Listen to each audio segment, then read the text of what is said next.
kita ngeliat tren aja ya, memang trennya itu memburuk. Maksudnya gimana kita mau, itu masalah hari ini adalah masalah krisis kepercayaan. Gimana kita mau bagi kepercayaan kalau orangnya aja nggak ganti? Pertumbuhan ekonomi yang selama ini 5-6% itu tidak membawa dampak kepada masyarakat pada umumnya. 5,2% itu siapa sih yang menikmati? Memang benar-benar hanya kelas menengah atas dan kelas atas. Bukan kelas menengah. Concern di Indonesia ada 3. Satu adalah kebijakan yang berubah-ubah. Unpredictability policy.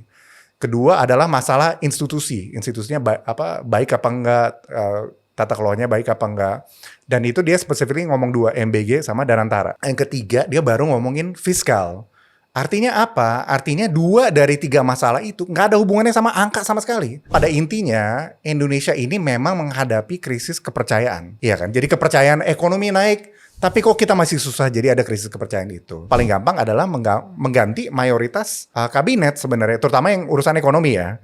Nah Mas, apa mungkin DSI ini menggantikan Bea Cukai? Ya kan? Saya rasa tidak ada studinya tuh soal kenapa dipilih Badan Ekspor ini metodenya, saya rasa.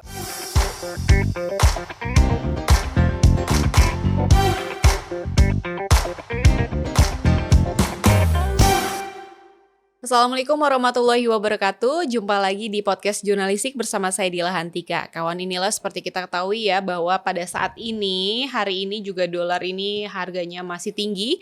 Kalau tadi saya cek itu sekitar 17.780-an, artinya memang rupiah kita juga masih melemah. Tapi di satu sisi pada tanggal 20 Mei kemarin, Presiden Prabowo Subianto ini bisa dibilang menargetkan pertumbuhan ekonomi kita 6,5% pada tahun 2027. Nah, kita akan bahas soal rupiah yang melemah, dolar yang semakin meningkat harganya, ekonomi nasional seperti sekarang ini kondisinya. Gimana sih sebenarnya yang dirasakan oleh rakyat atau milenial seperti kita dengan kondisi ekonomi yang saat ini? Benarkah pertumbuhan ekonomi kita itu udah keluar dari jebakan 5%? Saat ini di studio kami sudah ada Mas Dipo Satria Ramli. Thank you Mbak Dila. Mas, gimana kabarnya? Baik, Alhamdulillah, baik ya. Ya, semoga tetap waras di kondisi itu ekonomi seperti dia. ini. Kuncinya adalah kewarasan, waras dalam mengurus ekonomi rumah tangga. Betul. Mengurus ekonomi nasional. Mas Dipa, aku langsung tanya nih, Mas, tadi kan aku mention di awal, dolar kita masih 17.700-an. Pun kalau turun ya masih 17.680-an. Nggak jauh signifikan. Pak Purbaya menargetkan katanya dolar kita harus 15.000 bahkan ya. Di satu sisi juga pertumbuhan ekonomi kita kuartal 1 katanya sudah mencapai 5,61%. Keluar dari jebakan 5%. Tambah lagi target Pak Presiden juga 2027 6,5%. Nah, pertanyaannya nih Mas Dipo, sebenarnya angka persen-persenan, harga dolar yang meningkat, which is rupiah juga melemah, apa sih yang benar-benar dirasakan oleh rakyat kayak kita yang kelas menengah itu Mas sebenarnya? Ya, saya rasa mungkin mengenai beberapa angka ya, jadi kayak ekonomi kita bagus, mungkin itu perlu diingat, angka yang dikeluarin, yang 5,6 itu adalah angka bulan Maret, per Maret jadi. Sedangkan sekarang kita di Mei kan, terus kita juga ingat kayak di Maret itu kita ada Lebaran, lalu juga perang Iran itu baru mulai tengah Maret. Betul. Gitu. Nah dampak itu jadi baru berasa setelah Maret sebenarnya, ya kan. Nah kalau ekonomi sendiri sebenarnya ada 3 tantangan sekarang yang kita lagi hadapi. Satu, si rupiah yang terus melemah, lalu kedua inflasi dari luar negeri atau namanya imported inflation.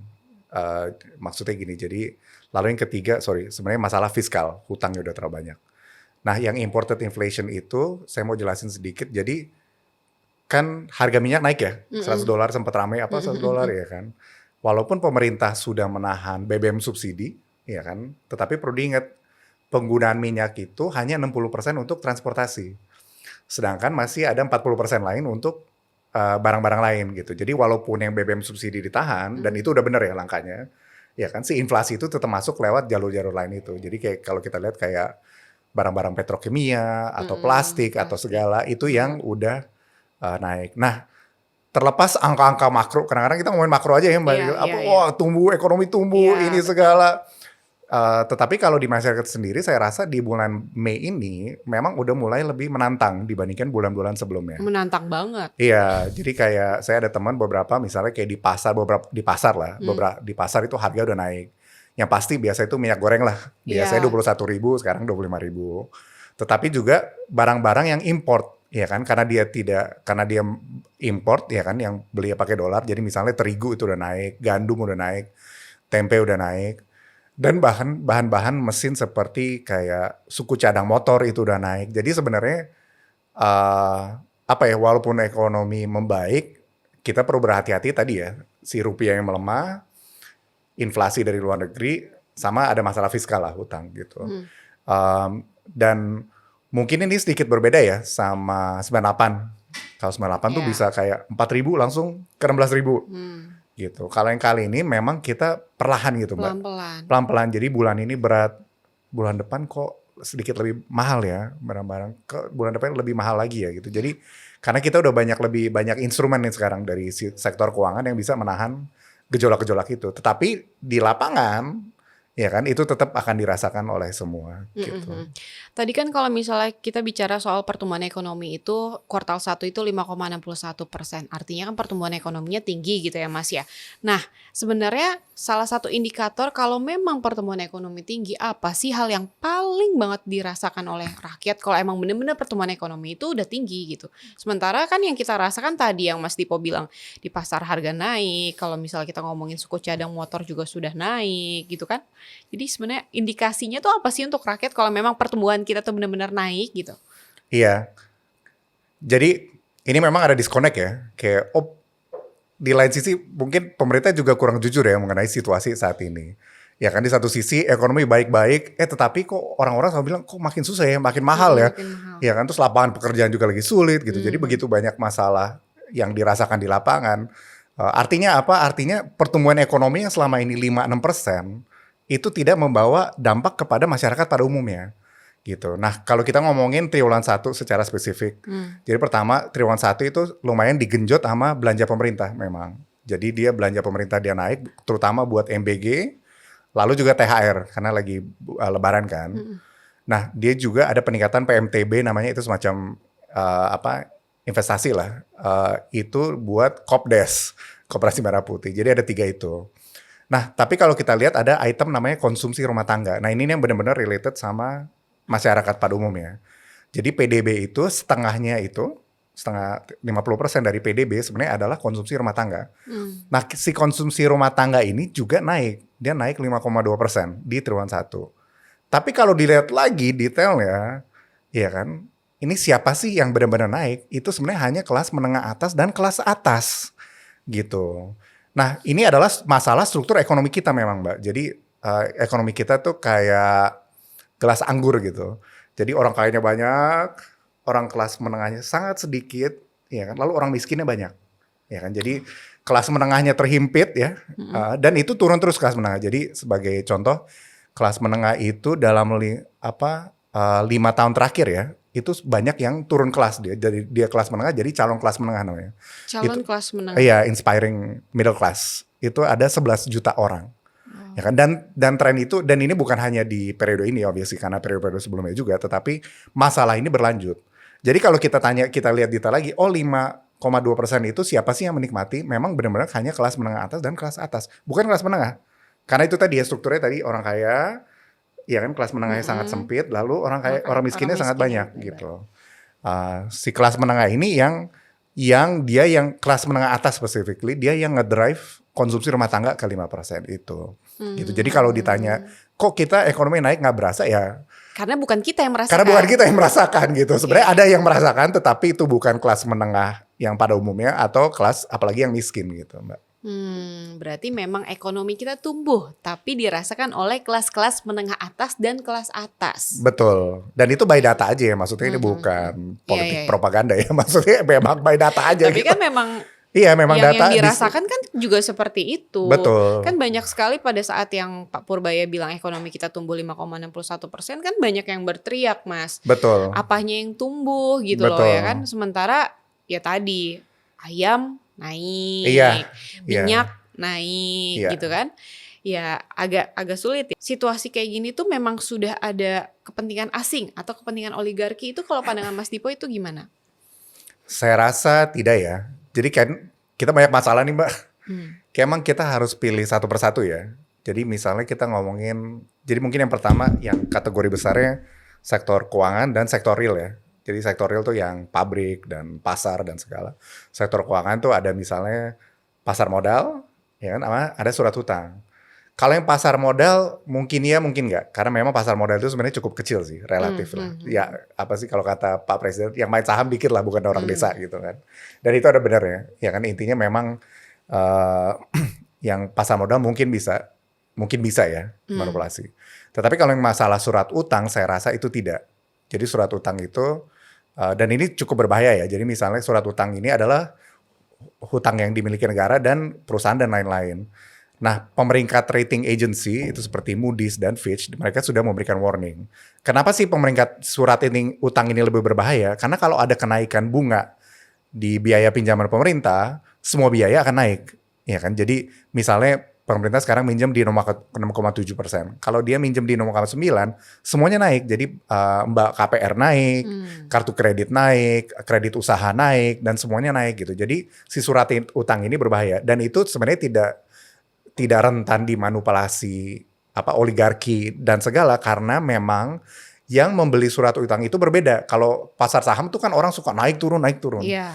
Yang pegang surat utang itu adalah investor jangka panjang. Jadi dia megangnya lama. Dia nggak suka dia nggak suka beli terus jual gitu. Dia nggak suka. Dia memang lebih suka megang lama sampai habis. Gue dapat bunganya aja deh, gitu. Dapat yieldnya kalau bahasanya. Ya karena ini tidak segampang itu diganggu oleh oligarki. Nah lalu yang ketiga yang real sector. Ini masalah rupiah. Nah rupiah ini juga sangat kecil. Kenapa? Karena rupiah ini kan transaksi seluruh negara ya, ekspor, import. Iya kan, dia mau main juga nggak bisa segampang itu gitu. Jadi saya rasa kita harus berhati-hati ya. Terus kalau misalnya ngomong rupiah tadi saya lupa mention. Jadi kita perlu ingat juga si rupiah ini kita tidak melemah hanya melawan US dollar, tetapi kita melemah juga melawan Malaysia ringgit, kita melemah melawan Thailand baht, kita banyak melemah melawan negara-negara tetangga. Artinya apa? Artinya kita tidak bisa menggunakan alasan geopolitik atau oligarki atau apa. Memang ada sesuatu yang fundamental masalah di Internal. Ekonomi kita di internal, di domestik kita gitu. Kalau misalnya kita hanya melemah melawan geopolitik, ya kan mestinya Malaysia naik ya kita ikut naik atau iya kan mestinya trennya sama. Iya. Tetapi enggak, ini udah kelihatan sekali semenjak awal tahun ini trennya kepisah kita gitu. Karena again ya begitu banyak masalah ya berbagai macam ya. Tapi kalau saya mau rangkum mungkin ada dari satu pemeringkat rating agency, dia bilang masalah concern di Indonesia ada 3. Satu adalah kebijakan yang berubah-ubah, unpredictability policy. Kedua adalah masalah institusinya baik apa enggak, tata kelolanya baik apa enggak. Dan itu dia spesifik ngomong 2, MBG sama Danantara. Oke. Yang ketiga dia baru ngomongin fiskal. Artinya apa? Artinya 2 dari 3 masalah itu nggak ada hubungannya sama angka sama sekali. Ya kan, hubungannya sama kepastian hukum, sama tata kelola, ya kan. Malah banyak negara itu mereka sudah merevisi proyeksi PDB mereka. Ya kan, mereka dengan perang Iran ini mereka udah bilang kayak, oh kita akan menurun lah pertumbuhannya. Emang cuman Indonesia aja yang pertumbuhan ekonomi masih tinggi. Emang kita aja yang paling hebat. Ekonominya paling hebat kita di dunia. Aduh, harus tahan. Iya, nah itu dia. Cuman Indonesia doang yang kayaknya masih ya bagus ya Mas ya. Kita semangat bagus, optimis juga itu harus. Cuman kan kenyataannya yang dirasakan oleh rakyat kan tidak seperti itu. Tadi Mas Dipo juga mention mungkin pemerintah tidak bicara jujur. Ya kan Mas? Tambah lagi berarti intinya permasalahan dari ekonomi nasional kita yang tadi yang fundamental, yang internal yang tadi Mas Dipo bilang ya. Nah caranya kan itu udah ketahuan ya ada 3 kan tadi Mas Dipo sebutin ya. Gimana caranya supaya ketiga-tiganya ini ya dibenahi supaya ekonomi nasional kita itu emang benar-benar dirasakan bertumbuh, dirasakan benar-benar nyata gitu. Maksudnya nggak susah sama rakyat yang middle yang semakin terhimpit, lama-lama jadi menyempit dan jadi calon rakyat miskin gitu. Iya. Jadi kita harus pahami ya. Saya pun ada meeting internal tadi pagi yang kayak soal rupiah melemah ini. Apa sih fundamental? Kan Bank Indonesia suka bilang, oh kita bulan Juli turun gitu. Sebenarnya Bank Indonesia nggak 100% salah ya. Jadi nggak entirely salah karena memang dia ada perhitungan dan memang ada beberapa Betul. teori yang mendukung itu ya. Tetapi ada kan setiap model itu ada asumsinya ya. Ya kan. Nah, asumsi ini yang saya rasa tidak dipenuhi gitu. Dan pada intinya apa? Pada intinya Indonesia ini memang menghadapi krisis kepercayaan, Mbak. Iya kan? Jadi kepercayaan ekonomi naik, tapi kok kita masih susah, jadi ada krisis kepercayaan itu. Ada krisis kepercayaan, oh kita pikir hukumnya kuat, peraturannya berganti-ganti. Ya kan? Ada krisis kepercayaan soal tata kelola, itu pun tidak terjadi. Saya rasa jadi terlepas semua masalah kok ini pada dasar yang memang ada masalah krisis kepercayaan. Ya kan? Bukan hanya di level masyarakat. Masyarakat saya rasa sih udah cukup lama ya. Ya kan ada komplain lah soal kok ekonomi naik, aku makin susah gitu. Tetapi juga di tingkat di tingkat pelaku ekonomi, jadi dari dunia usaha, ya kan, atau pemain pasar modal gitu. Jadi dari berbagai macam angle nih krisis kepercayaan. Nah solusinya apa? Solusinya memang pemerintah itu harus memberikan sinyal bahwa dia sudah peduli masalah ekonomi ini. Iya kan, dia ada sense of urgency, dia tahu, dia sadar. Kalau sekarang kan aman, tapi rupiah naik terus gitu. Jadi ada semacam mungkin bukan berbohong ya, tetapi tidak 100% jujur gitu mengenai masalah hari ini. Ya, seharusnya pemerintah ngasih taunya bicaranya itu sesuai fakta gitu kali ya. Biar kita juga bisa mengantisipasi sebagai rakyat. Betul kan, masalah ekonomi melemah dan mata uang melemah itu kan bukan di Indonesia aja Mbak. Sebenarnya banyak negara yang mengalami ini ya. Jadi jadi kita memang pertama mungkin di satu ya. Jadi kita tidak memberikan sinyal bahwa kita memahami pemerintah tidak memberikan sinyal bahwa pemerintah memahami dan mengerti masalah yang dihadapi masyarakat dan pelaku ekonomi saat ini. Ya kan, dengan bilang orang desa nggak pakai, dengan bilang aman-aman, menurut saya ini sangat baik. Dengan rupiah Juli pasti naik, atau kalau Pak tadi 15.000 gitu. Ya kan, jadi ini kayak tidak mengakui ada masalah gitu loh. Ya kan. Nah, untuk mengkoreksinya gimana? Ya kan, menurut saya sebenarnya sangat mudah. Ya kan, kalau buat sinyal paling gampang adalah mengganti mayoritas kabinet sebenarnya, terutama yang urusan ekonomi ya. Ya kan, karena gimana pun juga ekonomi itu kan macam-macam ya. Ada Menko Perekonomian, ada Menq, ada Bappenas, ada BI, bahkan SDM to some extent juga relevan gitu. Nah, kalau kita ngelihat orang-orang ini yang background-nya cocok, terlepas kita setuju apa enggak, ya cuma Pak Purbaya. Gitu ya. Cuma kayak Pak Erlangga itu contohnya Menko Perekonomian, dia background-nya bukan ekonomi. SDM juga background-nya bukan SDM. Jadi terlepas politik ya, tapi kalau memberikan sinyal kita peduli, ya kan, menurut saya paling gampang adalah ganti orang. Karena kalau enggak kita hanya janji-janji aja, ya kan. Lalu yang kedua adalah yang melakukan tadi ya, yang beberapa yang sudah direkomendasi oleh beberapa market rating adalah satu soal kebijakan yang berubah-ubah. Ya kan, dan saya rasa ini cukup penting ya mengenai kebijakan berubah-ubah. Jadi saya rasa kalau dunia usaha kan sekarang juga udah mulai ribet ya Mbak ya. Mereka udah teriak-teriak loh. Jadi kayak dulu mungkin Apindo sih antang-antang aja ya berapa tahun terakhir. Tapi sekarang Apindo lumayan rame. Mereka melakukan survei contohnya. Apindo melakukan survei, dia bilang lebih dari setengah korespondennya, kalau mereka kan menengah atas ya industrinya, jadi pabrik atau apa.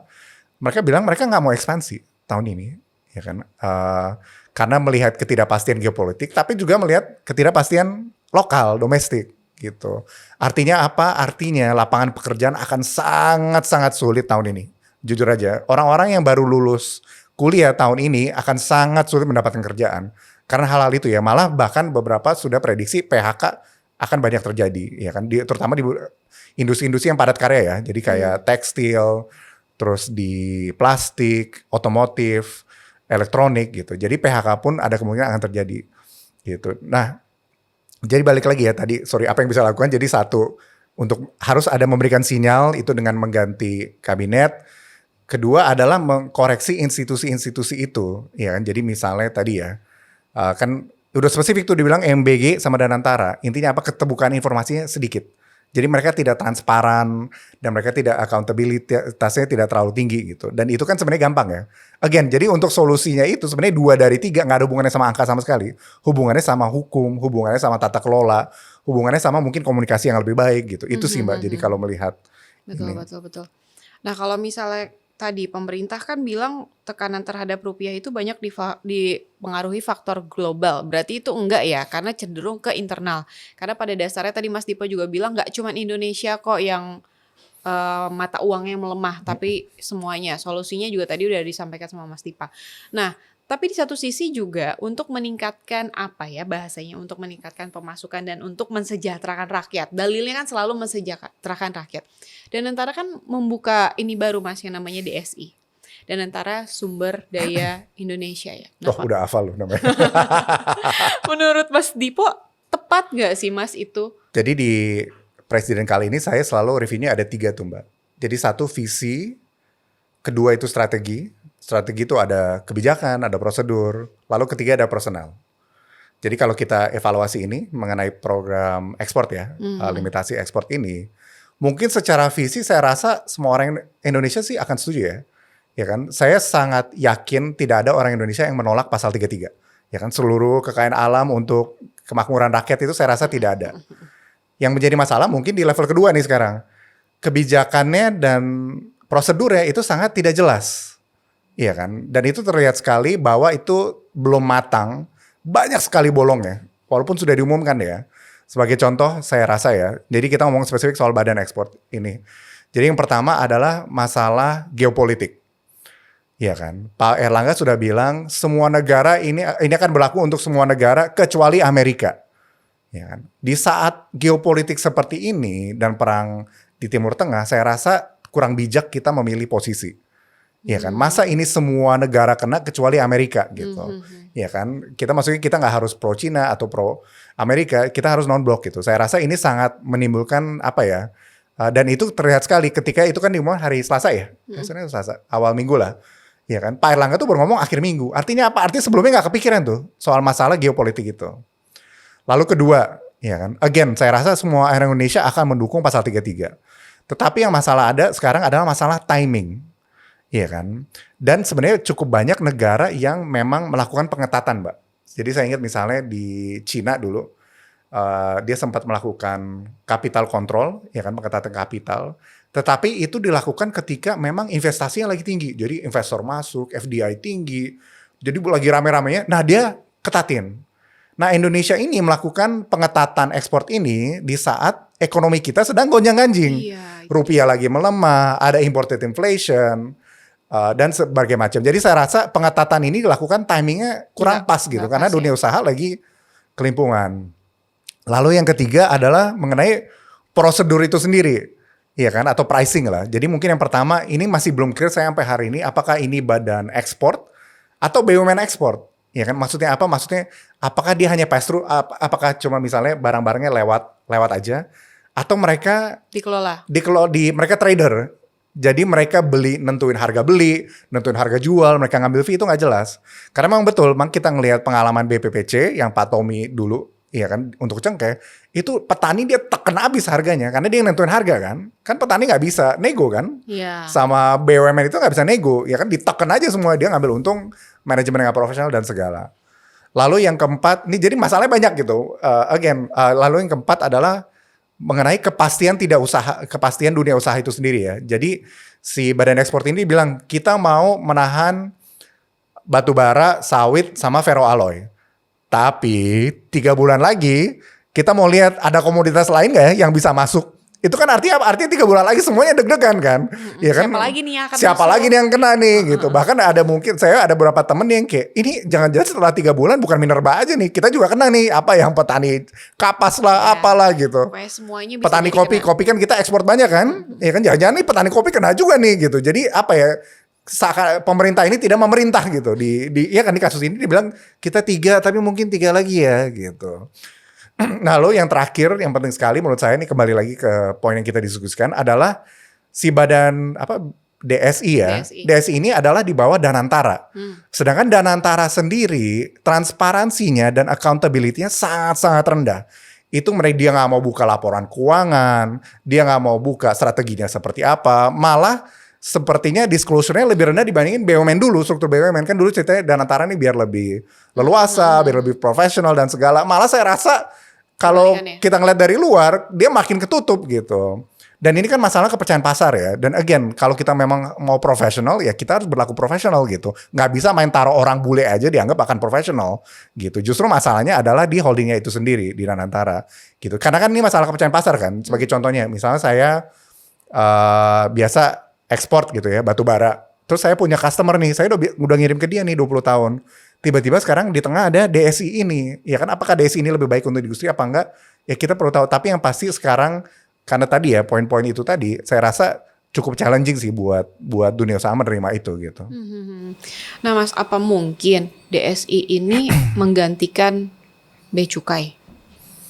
Nah itu dia kan. Jadi kalau malah justru itu menunjukkan kayak loh, masalahnya jangan-jangan hukum dong. Kenapa kita perlu bikin entitas baru untuk menghadapi masalah bea cukai ini? Iya kan? Saya rasa sangat sulit. Bukan apa ya? Maksudnya solusinya ini agak kurang cocok sama problemnya kan? Iya kan, problemnya bea cukai nakal contohnya lah ya, misalnya. Ya kan, tapi solusinya kita bikin badan baru gitu. Kenapa nggak hukumnya aja yang diperkuat gitu? Kenapa nggak? Saya pun misalnya ya, itu kan, saya rasa tidak ada orang Indonesia yang menolak pasal 33, iya kan?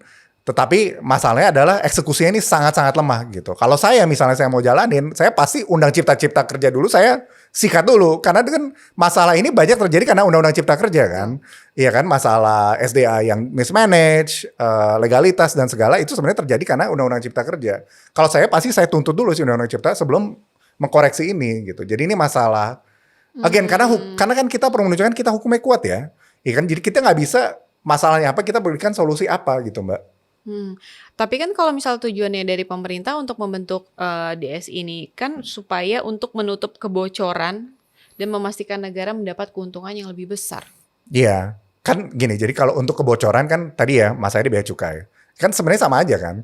Misalnya kita lihat industri rokok. Industri rokok dia pemerintah mau ngambil pajak lebih lah misalnya ya. Ya kan, tapi yang terjadi ketika dia memberikan bea cukai lebih atau pajak lebih, malah lebih banyak yang ilegal. Jadi nggak solusi kan? Iya, Nggak solusi kan? Dan saya rasa di kasus ini pun sama. Kalau memang masalah ada bea cukai dan kebocoran, dengan ada entitas baru itu belum tentu meresolve itu, ya kan? Karena memang hukumnya sendiri memang tidak terlalu kuat sebelumnya, gitu. Dan jadi memperpanjang birokrasi juga nggak Dan ya? memperpanjang birokrasi juga malah lebih ribet kan? Kita jadi tetap bea cukai sekarang ke DSI juga gitu. Jadi double. Jadi double, ya kan? Saya rasa again mungkin spiritnya kita bisa terima ya, dan again ya, karena kan kita di level makro tuh Mbak, memang kita masalah sudah cukup banyak ya, masalah fiskal, kita ngutang terus apa. Saya rasa untuk menambah ini kita bisa memahami, tetapi again ada banyak terlihat sekali ini belum matang Mbak. Ya kan, ini peraturannya belum matang, eksekusinya belum matang, ya kan, agak sambil jalan aja gitu semua. Cuma sambil jalan semua itu, iya kan, itu meningkatkan ketidakpastian usaha. Malah di saat ini kan kita harus menjaga ya iklim investasi gitu. Ya kan, justru ini nih yang bikin rupiah lemah ya salah satunya ini gitu. Ya kan, jadi kita harus berhati-hati sekali. Lalu tadi soal untuk penambahan pajak kan sebenarnya bisa juga lewat royalti, lewat apa. Kenapa mereka memilih metode ini? Ya kan, saya rasa tidak ada studinya tuh soal kenapa dipilih badan ekspor ini metodenya, saya rasa. Mas, kalau menurut Mas Dipo, pemerintahan kita saat ini ya sedang menuju ekonomi yang lebih baik atau justru sedang memperburuk resiko di waktu yang akan datang? Pertanyaan berat nih Mbak Dila. Saya rasa kalau melihat tren, kita ngelihat tren aja ya, memang trennya itu memburuk. Karena rupiah yang melemah tadi ya, rupiah yang terus melemah, lalu kedua adalah masalah inflasi yang datang karena geopolitik, ya bukan salah kita juga, karena geopolitik, inflasi dari luar negeri. Lalu yang ketiga adalah masalah pengelolaan keuangan itu sendiri di pemerintah, si fiskal. Kalau melihat tiga ini, saya rasa memang trennya kurang baik. Nah tapi kalau kita bandingkan dengan 98, kalau 98 memang tidak ada banyak instrumen Mbak. Jadi ketika ini terjadi, rupiah langsung 4.000, 16.000 gitu. Kalau yang saat ini kita lebih pelan karena apa? Bank Indonesia dia ngeluarkan banyak jurus lah Mbak, iya kan? Dia ngeluarkan banyak jurus dan jurus itu sebenarnya menahan rupiah naik lebih tinggi, iya kan? Jadi dia volatilitasnya nggak gini banget, naik turun, dia naik turunnya kayak lebih kecil. Tapi kalau trennya melemah ya tetap melemah gitu. Kalau tetap naik ya tetap naik, ya kan? Nah di satu sisi itu baik dan buruk. Mungkin buruknya kayak bulan ini kita sulit, bulan depan kok makin sulit ya. Tapi kan sedikit ya, nambahnya itu sedikit, jadi nggak kencang. Bulan depannya kok makin sulit lagi ya. Jadi kita kayak pelan-pelan makin sulit. Nah sisi baik ya sebenarnya buat pemerintah itu, artinya dia ada kesempatan untuk mengkoreksi. Ya kan, karena kita nggak langsung kayak 98 langsung jebol. Sebenarnya si perlahan ini dia ada kesempatan untuk mengkoreksi. Nah gitu, jadi kita perlu tanya, kapan pemerintah mau melakukan koreksi ekonomi yang baik? Ya kan itu tadi ya, yang tadi soal tata kelola, soal hukum, kapan mau dilakukan gitu. Karena kita pun menunggu, iya kan. Jadi saya rasa apakah kita trennya membaik atau memburuk? Kalau sekarang ya kita lihat aja rupiah kan trennya memang melemah ya kan. Dan saya rasa itu juga again karena itu kan akan dirasakan oleh masyarakat banyak ya kenaikan harga. Ya kan? Jadi kalau ditanya industri apa sih yang akan terkena oleh pelemahan rupiah? Ya semua industri yang import. Iya kan? Tapi itu juga luas sekali ya. Itu kayak misalnya tadi ya, misalnya pangan itu termasuk terigu, gandum, dan segala. Tetapi juga misalnya konstruksi, kita semen aja import, baja kita import, iya kan? Elektronik, plastik, kacamata. Jadi memang komponen impornya banyak gitu. Kita Jadi, pakai aja hampir semuanya impor nih. iya kan baju sekarang juga bahan plastiknya lumayan tinggi gitu. Jadi memang yang terdampak akan semua gitu. Jadi saya rasa pemerintah memang sudah perlu serius ya kan, dan apa ya, saya sih belum melihat itu dia ya untuk koreksi yang tadi ya, yang soal memberikan sinyal kan Mbak kan soalnya ngomongnya aman gitu. Jadi rasanya kayak kok kayaknya dia belum sadar ya seberapa serius masalah yang kita hadapi hari ini. Ya, karena kan katanya rakyat Indonesia nggak perlu kaya raya, Mas. Oh gitu ya. Rakyat Indonesia yang penting dapat makan, nggak perlu Benar. kaya raya. Kan kenyataannya nggak kayak gitu ya. Kayak kadang tuh kita miris loh Mas sama pernyataan-pernyataan pemerintah yang loh kita sebagai rakyat dianggap apa sih Iya, iya. sama mereka gitu. Kita Iya, tuh iya. diperhatikan nggak sih? Itu Karena jadi setiap kalau boleh potong sorry Mbak. Jadi tau gak, itu komennya tuh mungkin itu dia tadi kan kita seperti gelas anggur ya. Orang kaya, menengah, lalu orang miskin. Dia tuh ngomongin sebenarnya ini nih. Nah si kelas menengah ini memang kelompok yang terlupakan sebenarnya. lagi-lagi yang kelas menengah Iya, itu ya si kan. kelas ini memang kelas terlupakan karena dia ada duit tapi nggak kaya banget, tapi Nggak ada duit juga juga nggak enggak. miskin gitu, iya kan. Nah ini yang kena, ya misalnya kayak kemarin BBM, ya kan. BBM subsidi tidak naik, alhamdulillah, ya kan. Tetapi yang non subsidi kan yang kemakai ya kelas menengah kan. Siapa lagi yang sekolah menengah? Iya kan Dan kita itu nggak pakai kenaikan, yang subsidi juga kan BBM-nya kan nggak boleh kan. iya, dan itu kenaikan yang lumayan tinggi kan. Itu 65% plus loh buat apa Pertamax Turbo dan Dex ya. Iya, Jadi iya. dan itu juga nanti yang pajak itu mungkin pokoknya nanti kelas menengah aja yang Iya, jadi betul, korban. betul. Karena kan UMR misalnya sekarang pajak misalkan yang dikenakan pajak itu 5 juta. Sementara kita mungkin kelas menengah gajinya 5.050.000 udah Ya, kena pajak. benar. Kita lagi yang menengah yang kena. Dan saya ya. rasa di studio ini juga banyak ya, itu dia ya. Jadi memang kategori itu kelas menengah. Jadi kenapa kita perlu berhati-hati dan sangat aware mengenai masalah ekonomi kali ini? Karena sih masalah ekonomi ini dia naiknya pelan-pelan, Mbak. Itu dia. Jadi kayak dia ada inflasi kenaikan harga, tapi dia nggak loncat gitu. Jadi dia naiknya dikit-dikit kayak nyicil gitu, Mbak. Dia naiknya dikit-dikit. Nah makanya jadi kalau buat saya rekomendasi buat teman-teman selalu kayak, oh kita kayaknya harus lebih aware soal pengeluaran dan belanja kelas menengah ya, terutama kelas menengah. Ya kan misalnya Mbak biasa belanja 100.000 ya sekarang lo 80.000 lah gitu. Bukan yang nggak boleh belanja. Boleh. Boleh belanja, tapi ya kurangin lah 20%. Mulai siapin saving dan segala. Karena apa? Karena situasi global juga begitu tidak pasti, geopolitik ya kan, dunia usaha aja udah menahan. Justru yang level masyarakat ini belum gitu. Jadi saya rasa penting sekali buat kelas menengah udah mulai hati-hati ya. Apa kayak GoFood ya kan, kurangin dikit-dikit ya. Tapi kalau ngomongin soal kayak instan beli makanan instan gitu yang via online itu ongkosnya juga udah naik loh Mas. Oh iya benar, makanya jadi dikit-dikit kan. Tapi nggak berasa kan, Nggak cuma berasa. 100-200 perak gitu. Iya, kayak cuman 1.000, 2.000 gitu kan. Tapi harga makanannya juga naik. Iya. Nanti kan ujung-ujungnya orang jadi udah mulai nggak make lagi tuh yang namanya pesan makan secara online. Iya. Jadi nanti para pekerjanya juga yang kena PHK yang tadi Mas Dipo Betul, bilang. Jadi betul. kayak efek domino ya Mas ya. Betul. Jadi kalau di ekonomi emang semuanya serba nyambung sih. Jadi nggak bisa, kadang-kadang mungkin dia bisa kontrol ini tapi dia nggak bisa kontrol ini gitu. Dan ada beberapa kan pemerintah bisa kontrol ya, misalnya kayak pertumbuhan ekonomi bagus, itu kan somewhat within the control ya. Tapi kalau udah urusan rupiah itu kan berhadapan dengan pasar kan, and you cannot fight the market lah. Jadi pasar itu lo nggak bisa lawan, Iya, kan. Nah Mas, agak bingung Banyak ya, jadi banyak topiknya. Nah, kan tadi Mas Tipo juga bilang ini yang kena itu adalah masyarakat menengah. Dimana kalau kita lihat masyarakat menengah itu adalah generasi milenial. Boomers mungkin udah sisa-sisaan. Mungkin punya tips atau trik gak sih gimana supaya milenial ini bisa menahan Tapi nggak bisa nahan juga. Sebenarnya apapun yang dilakukan sama milenial tuh juga nggak too much kok. Iya. Memang jadi definisi. Jadi gimana nih Mas? Jadi pertama, memang namanya itu kelas menengah yang terhimpit. Itu jadi terhimpit memang. Jadi nggak kaya banget sampai ada duit ekstra banget. Yang nabungnya bisa gede banget gitu.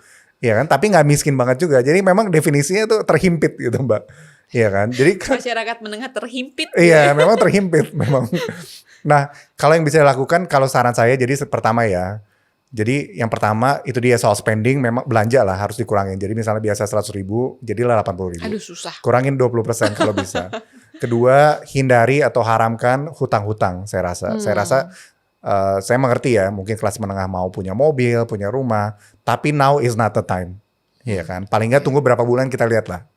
Ya kan, saya rasa jadi jangan meminjam yang terlalu ekstrim.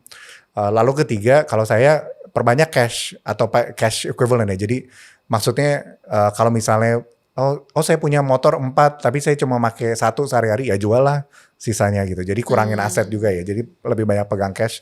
Kenapa ini sebenarnya buat dana jaga-jaga aja darurat. Ya kan, idealnya dana darurat itu mungkin punya 6 bulan sampai 12 bulan idealnya. Ya kan? Dan itu harus cash. Cash tapi yang cepet cair lah. Jadi misalnya emas nggak apa-apa, yang gampang dijual gitu. Ya kan, jangan kayak saya kalau misalnya motor kan nggak bisa langsung dijual. Iya. Ada berapa surat utang nggak bisa langsung dijual gitu. Jadi saya rasa sudah lebih harus berhati-hati.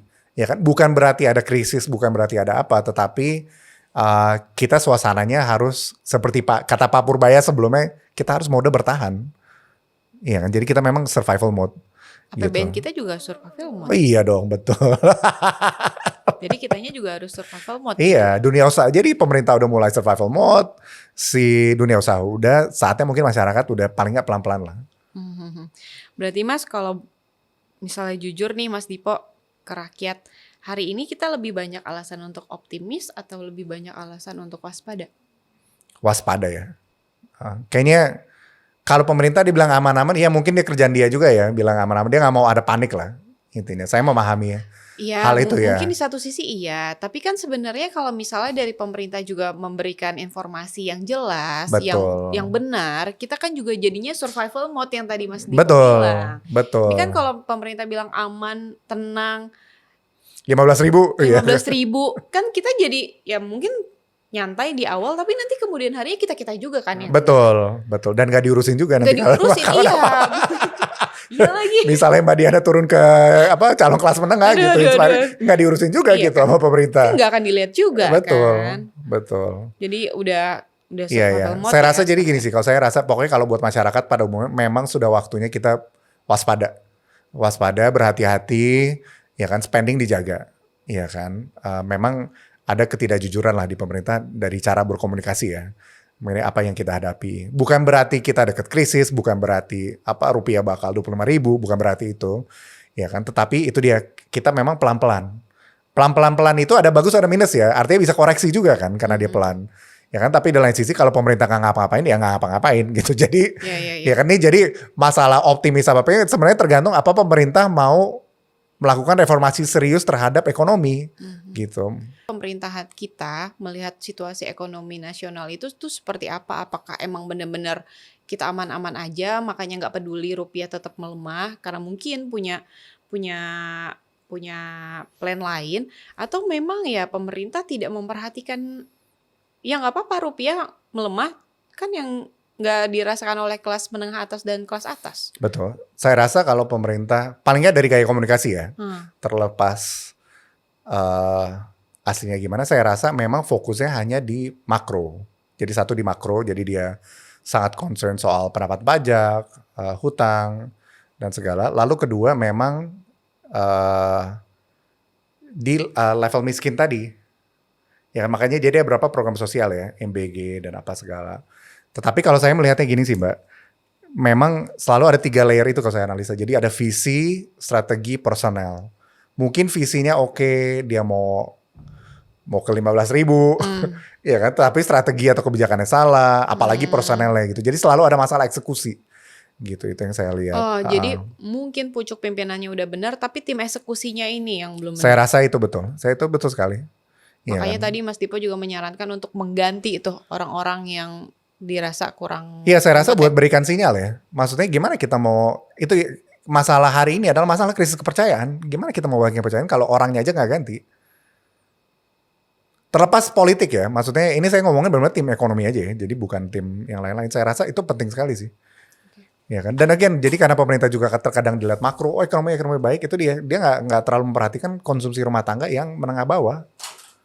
Dan bisa jadi nggak sih Mas, kondisi ekonomi kita saat ini adalah akibat atau ulah di pemerintahan yang sebelum-sebelumnya? Oh udah pasti ada. Jadi misalnya kayak hutang kan kita harus akuin ya. Jadi tahun ini kita hutang pemerintah tuh ada 830 triliun. Tahun depan juga gede, tahun depan juga gede. Itu kan dari Tahun-tahun sebelumnya. dari sebelumnya. Jadi memang jatuh temponya kebetulan sekarang. Jadi memang itu ada sih.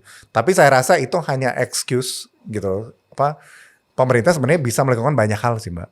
Pemerintah kan kuasanya banyak, Mbak. Dia kebijakan dia bisa atur, orang dia bisa atur gitu loh. Itu yang kita belum lihat di hari ini saya rasa. Bener gak sih Mas yang katanya ekonomi saat ini ya kondisi ekonomi 30 tahunan? Jadi selalu ekonomi memang nggak selalu ada seasonal ya. Mm-mm. Tapi saya rasa itu juga nggak tepat sih, Mbak. Saya rasa apa ya, masih begitu banyak masalah. Dan sorry, ini satu lagi yang saya mau recap. Kita memang lagi melalui transisi sistem ekonomi, Mbak, di era Pak Prabowo ini. Itu sudah betul. Bukan sudah betul, maksudnya ini yang lagi terjadi. Ya kan, jadi mungkin sebelumnya kita itu benar, memang kita sedikit neoliberal. Terus sekarang kita kan bilangnya ekonomi Pancasila atau ekonomi konstitusi. Tapi ekonomi konstitusi atau ekonomi Pancasila itu apa sih gitu? Apa sih artinya sih ekonomi Pancasila? What does this mean gitu? Kalau mungkin ideologi jelas ya apa itu Pancasila, apa itu neoliberal. Tetapi kalau ekonomi itu apa sih artinya? Nah ini memang sudah jelas sekali kita ada yang bilang kita memasuki sosialisme. Tetapi kalau bahasa ekonominya lebih tepat lagi memang namanya state capitalism atau negara kapitalisme.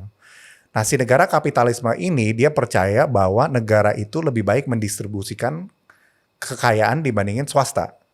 Ya kan, jadi artinya apa? Artinya makanya kayak program MBG, oh iya pemerintah pusat yang jalanin. Atau Kopdes pusat.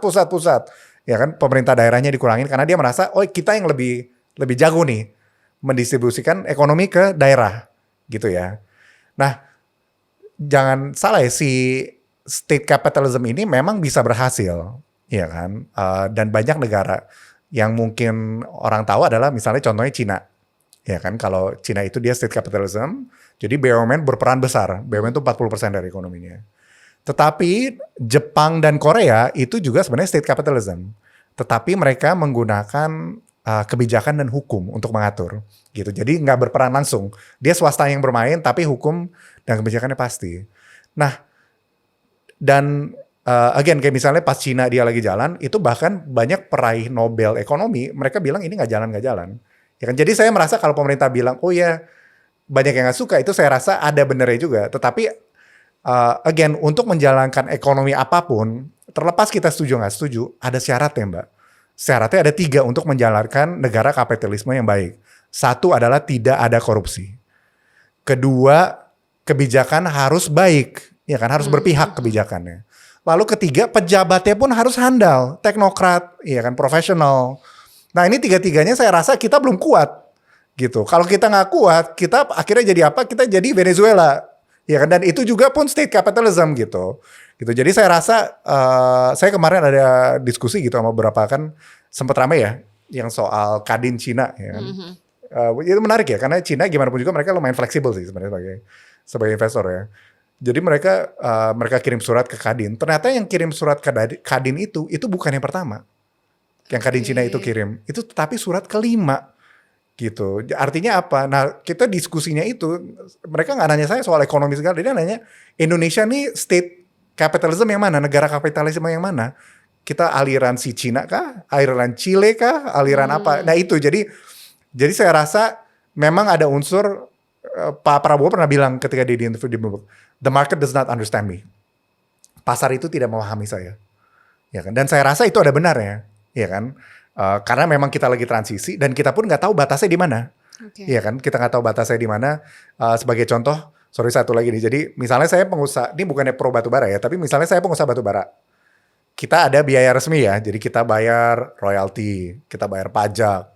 Tapi kan ada biaya yang nggak resmi ya di Indonesia ya, pasti dong, Mm-mm. ya kan. Kita bayar Ormas. perizinan, ormas, lapangan. Oke lah, jadi ada 2 biaya. Terus kemarin ada badan ekspor tuh. Wah, artinya kita lewat badan ekspor juga kan. Mm-mm. Ada biaya ketiga nih. Iya kan. Kalau lu untungnya gede, lu juga harus Patriot dong. Beli apa? Patriot Bond. Bond. Jadi ada 4 nih. Iya kan. Jadi limitnya di mana? Itu that is the question ya. Jadi si negara kapitalisme ini apa sih what is the game? What is the rule? Ini semua masih nebak-nebak. Dan saya rasa pemerintahan Prabowo pun yang memahami itu hanya di level atas. Jadi itu again tadi, dia secara visi dia setuju, secara strategi atau kebijakan prosedur ini belum clear. Dan saya rasa ini memang ada masalah di sini. Iya kan, masalah Pak Prabowo mau sosialisme, state capital, tapi what kind gitu. Itu saya rasa ditranslate-nya nggak bagus nih Mbak. Dan itu terlihat sekali di hampir semua project ya. Ini kita kemana-mana ya diskusinya, tapi sorry jadi.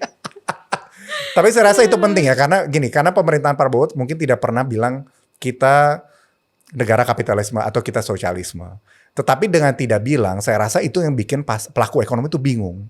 Ya, Ya arahnya kan? kemana? Arahnya mana? Justru kalau dikasih tahu, oh kita bisa memanage ekspektasi kita, gitu. Dan saya rasa itu tidak dimungkinkan karena saya mungkin di timnya pun tidak ada yang mengerti mengenai masalah ini, ya kan? Bisa jadi. Kayak kemarin tuh ada beberapa waktu lalu Pak Fahri Hamzah ya, dia tulis bagus sekali tulisannya neoliberal mengenai Prabowo Economics, ya kan? Intinya tentang neoliberal dan Prabowo Economics yang sosialisme inilah.